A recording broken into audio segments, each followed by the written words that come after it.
తిరుమల శ్రీవారి మహాప్రసాదమైనటువంటి తిరుమల లడ్డూలో కల్తీ నెయ్యి వాడినటువంటి కేసులో దర్యాప్తు బృందం ఇప్పటికే నలుగురిని అరెస్ట్ చేసినటువంటి నేపథ్యంలో ఇప్పుడు వైవి సుబ్బారెడ్డిని అలాగే ధర్మారెడ్డిని ఆ దర్యాప్తు బృందం అరెస్ట్ చేసేటువంటి అవకాశాలు ఉన్నాయి అనేటువంటి వార్తలు వస్తున్న నేపథ్యంలో అసలు ఏం జరగబోతుంది ఈ కేసులు అనేది మనం పూర్తి స్థాయిలో విశ్లేషణ చేసుకుందాం. ప్రస్తుతం మనతో పాటున్నారు ప్రముఖ రాజకీయ విశ్లేషకులు జగదేవ్ గారు. వారితో మాట్లాడదాం. జగదేవ్ గారు, హాయ్ అండి. హలో అండి. తిరుమల శ్రీవారి మహాప్రసాదమైనటువంటి లడ్డూలో కల్తీ నెయ్యి వాడినటువంటి కేసులో దర్యాప్తు బృందం ఇప్పటికే నలుగురిని అరెస్ట్ చేసింది. ఇక తదుపరి అరెస్టులుగా వైవి సుబ్బారెడ్డి గారిని అలాగే ధర్మారెడ్డి గారిని అరెస్ట్ చేసేటువంటి అవకాశం ఉంది ఈ దర్యాప్తు బృందం అనేటువంటి వార్తలు వస్తూ ఉన్నాయి. ఏంటి, దీన్ని ఎలా చూడాలి? టీటీడీ లడ్డు ఏదైతే కల్తీ వ్యవహారం చాలా దుమారం రేపింది. అయితే దాని మీద ఒక సిట్ వేశారు. ముందు సిట్ వేసిన తర్వాత ప్రభుత్వానికి అనుకూలంగానే చెప్తారు అది ఇది అంటే మొత్తానికి సిబిఐకి అప్పగించడం, కేంద్రానికి వినతి పెట్టడం ఇవన్నీ జరిగిన తర్వాత కేంద్రం కూడా ఆ సిబిఐ దర్యాప్తు బృందం ఎలా చేసిందంటే ఒక సీనియర్ ఐపీఎస్ ఆఫీసర్ని, అలాగే డ్రగ్స్కి రిలేటెడ్గా ఉండే ఒక ఆఫీసర్ని, రాష్ట్రానికి చెందిన వాళ్ళ ఒక ఇద్దరిని, ఇతర రాష్ట్రాలకి దీనికి సంబంధం లేని ఒక ఇద్దరిని, మొత్తం ఒక 5గురు కలిపిన ఒక బృందాన్ని పెట్టి ఆ బృందం సిబిఐతో ఇన్వెస్టిగేషన్ స్టార్ట్ చేసింది. సుమారుగా ఒక 2 నెలల పై నుంచి ఇన్వెస్టిగేషన్ నడుస్తుంది. ఈలోగా కొత్త చైర్మన్ రావడం మన నాయుడు గారు, తర్వాత మాజీ చైర్మన్ వైవి సుబ్బారెడ్డి గారి హయాంలో ఏవేవి జరిగాయో అవన్నీ ఒక్కొక్కటి చెక్ పెట్టుకుంటూ రావడం, మాజీ ఈవో ధర్మారెడ్డి గారు హయాంలో ఏవేవైతే స్కాములు అంటున్నారో ఆ స్కాములన్నిటి మీద కూడా ఒక్కొక్కటిగా ప్రస్తుతం ఏదైతే కీలక బాధ్యతల్లో అడ్మినిస్ట్రేటివ్ బ్లాక్లో కింద తిరుపతి దగ్గర అలిపిరి దగ్గరలో ఉంటుంది అడ్మినిస్ట్రేషన్ బ్లాక్, చాలా పెద్దది ఉంటుంది ఇస్కాన్ టెంపుల్కి దగ్గరలో. సో అడ్మినిస్ట్రేషన్ బ్లాక్లో ఉండే కీలకమైన కీ పొజిషన్లో ఉన్న 9 అధికారులని ఇప్పటికే అరెస్ట్ చేశారు. దాంతోపాటు ప్రస్తుతం ఉన్న వాళ్ళు ఏంటేంటి ఎక్కడెక్కడ అవకతవకలు జరిగాయి ఏంటి అంటే ఈ నెయ్యితో పాటు మరికొన్ని వ్యవహారాలు కూడా వెలుగు చూసాయంట. ఎట్లాగా, ఇప్పుడు చాలామంది గ్రూపులుగా ఒక గ్రూప్ అయ్యి ఒక 10 మంది 11 మంది కూరగాయలు పంపిస్తుంటారు స్వామికి, కొంతమంది బియ్యం బస్తాలు పంపిస్తారు స్వామికి. అలాగా రకరకాలుగా ఎవరికి తోచింది వాళ్ళు సేవక నిమిత్తం కొండ మీద పంపిస్తుంటారు. అది నిత్యాన్నదానంకి లేదంటే స్వామి కైంకర్యాలకి ఉపయోగిస్తుంటారు. సో అట్లాంటి కూరగాయలు వచ్చే సందర్భంలో కానీ లేదంటే కొంతమంది పప్పు దినుసులు పంపిస్తారు. ఎట్లాంటి సందర్భంలో కానీ ఇవి కూడా అవకతవకలు జరిగాయంట. ఓకే. సో వాటితో పాటు ఏవైతే ఈ కూరగాయల లారీ లోడ్లు పైకి వెళ్తున్నాయో వాటితో మధ్యలో ఈ సిగరెట్ పేలికలు కానీ కొన్ని గంజాయికి సంబంధించిన వాటికి కూడా వెళ్ళాయి అనే అనుమానాలు అయితే ఉన్నాయి. కొంతమంది అయితే వెళ్ళాయి అన్నట్టు కూడా చెప్తున్నారు. బట్ దానికి సంబంధించిన ఆధారాలు ఎక్కడ బయట పెట్టకపోవడానికి కారణం ఏంటంటే తిరుపతి యొక్క ప్రాశస్త్యం ఎక్కడ దెబ్బతింటుందో, తిరుమల యొక్క వైభవం దానికి ఇబ్బంది కలిగే ఈ అంశాలు ఉంటాయని చెప్పి దాన్ని ఎక్కడ బయట పెట్టట్లేదట. ఇకపోతే వీటితో పాటు వాటర్ బాటిల్ ప్లాస్టిక్ అవాయిడ్ చేయమన్నారు, బాగుంది. గాజు సీసాలు ఇంట్రడ్యూస్ చేశారు. ఆ గాజు సీసా కూడా లీటర్ బాటిల్ ఎంత అండి? 60 రూపాయలంట. మహా అయితే బయట ప్లాస్టిక్ 20 ఉన్నది 30 రూపాయలు చేయొచ్చు.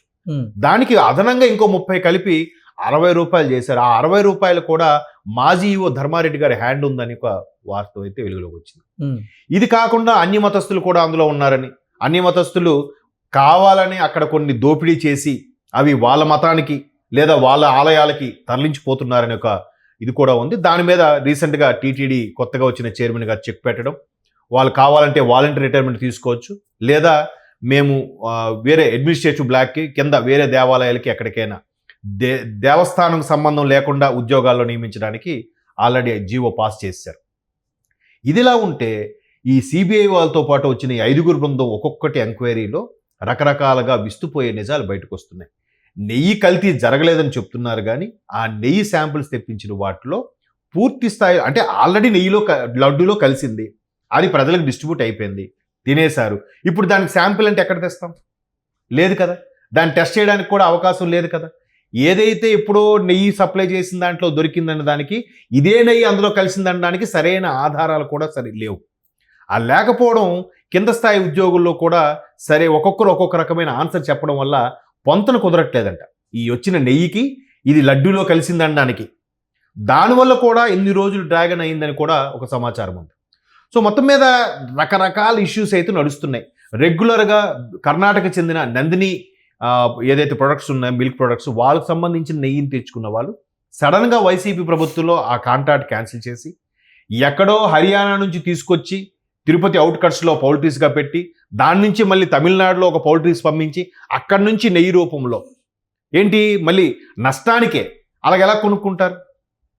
సో మొత్తం మీద చాలా అవకతవకలు జరిగాయి. గతంలో మనం చూసాం, ఒక దుమారమే రేగింది. ఇప్పుడు పవన్ కళ్యాణ్ గారు దాని మీద ఒక వారాహి సైన్యం పెట్టడం, సనాతన ధర్మం మీద యుద్ధం ప్రకటించడం, చంద్రబాబు నాయుడు గారు కూడా సభా సాక్షిగా ఇట్లా కల్తీ జరిగిందని అనౌన్స్ చేయడం, దాని మీద సుప్రీంకోర్టు కూడా ముఖ్యమంత్రి స్థాయి వ్యక్తి పూర్తి స్థాయిలో తెలియకుండా ఎలా మీరు డిక్లేర్ చేస్తారని అనడం, ఇవన్నీ కూడా చూసాం.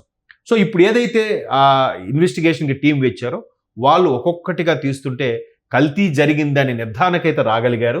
ఇంకా పూర్తి స్థాయిలో ప్రూఫ్స్ అయితే సంపాదించలేరు.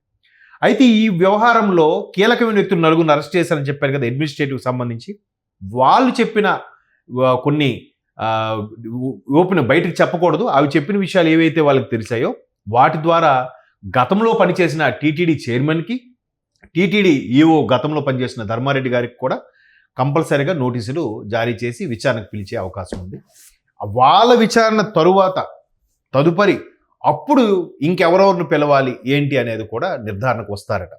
సో ఇప్పుడు మాజీ ఈఓ ధర్మారెడ్డి గారు, అలాగే వైవి సుబ్బారెడ్డి గారు మాజీ చైర్మన్, రాజ్యసభ సభ్యుడు, ఆయన ఇచ్చే వాంగ్మూలం బట్టే ఇంకా ఏం జరిగింది ఏంటి అని తెలుస్తుంది. ఇప్పుడు కింద స్థాయిలో ఎవడో కక్కుర్తి పడ్డాడు, లేదా కింద స్థాయి కొంతమంది అడ్మినిస్ట్రేటివ్ ఆఫీసర్స్ ఎవరో వేరే ప్రొడక్ట్స్, మిల్క్ ప్రొడక్ట్స్తో లాలూచి పడి గడ్డి తిన్నారు అనుకుందాం. వీళ్ళకేం పోయింది? బాబు మాకు తెలియదు, కింద స్థాయిలో ఎవడో కక్కుర్తి పడ్డాడు, నిజంగా వాడు ఎవడైనా సరే వాడికి శిక్ష విధించండి, వాడికి శిక్ష ఖరారు చేయండి, దానికి పూర్తి మద్దతు మాకు ఉంటుందని ఒక్క మాట అనొచ్చు కదా. వీళ్ళు అనట్లే. ఆ రోజు నుంచి ఈ రోజు వరకు కూడా చూడండి, కల్తీ జరగలేదు, మా ప్రభుత్వంలో అదేమీ లేదు, ఇదంతా మా మీద ప్రజలకు మభ్యపెట్టడానికి చెప్తున్నారని అంటున్నారు. కానీ ఆ ఒక్క మాట అనేస్తే అయిపోయిందిగా. అంటే మీరు అలా అనట్లేకపోతున్నారంటే కల్తీ జరిగిన దాంట్లో వీళ్ళ హ్యాండ్ కూడా ఉందన్నమాట. ఇప్పుడు ముత్యాలమ్మ గుడిలో సంబంధించి ఒక ముస్లిం కుర్రోడు చేసిన పని అని వచ్చింది. వెంటనే ముస్లిం సమాఖ్య ఏమన్నారు? ఆడు ఏ మతస్థుడైనా సరే శిక్షించండి, అలాంటి పని చేయడం తప్పు, మత విద్వేషాలు రెచ్చగొట్టడం తప్పు, మత కలహాలకు దారి తీస్తుంది, వాడిని శిక్షించండి, మాకే అభ్యంతరం అని చెప్పారుగా. అక్కడికి అది క్లియర్ అయిపోయింది కదా. సో వీళ్ళు ఎందుకు చెప్పలేకపోతున్నారు? వాడు ఎవడు తప్పు పని చేసినా వాడిని వదలకండి అని అనొచ్చు కదా.